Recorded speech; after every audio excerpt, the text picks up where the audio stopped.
Now, I'm also sending a team of senior officials to Kuwait and Qatar, including Saudi Arabia. This will be headed by Undersecretary Akong Lagunsad, accompanied by Deputy Administrator Arnel Ignacio and Deputy Administrator Dodo Dulay of OWA. Yusek Akong will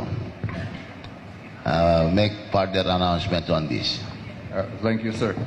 Gaya po ng sinabi ni Secretary, kami po ay pupunta sa Kuwait bukas, sa Saudi Arabia at tuloy sa Qatar upang siguraduhin na ang ating mga OFW ay may sapat na proteksyon.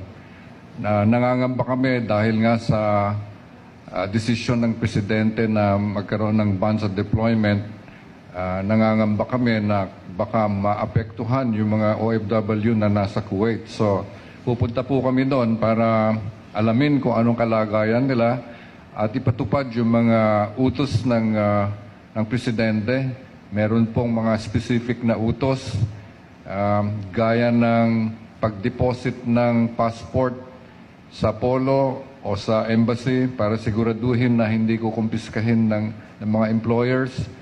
Siguraduhin na merong access ang mga OFW sa cellphone para magkaroon sila ng kakayahan na humingi ng tulong kung sakaling sila'y nasa peligro.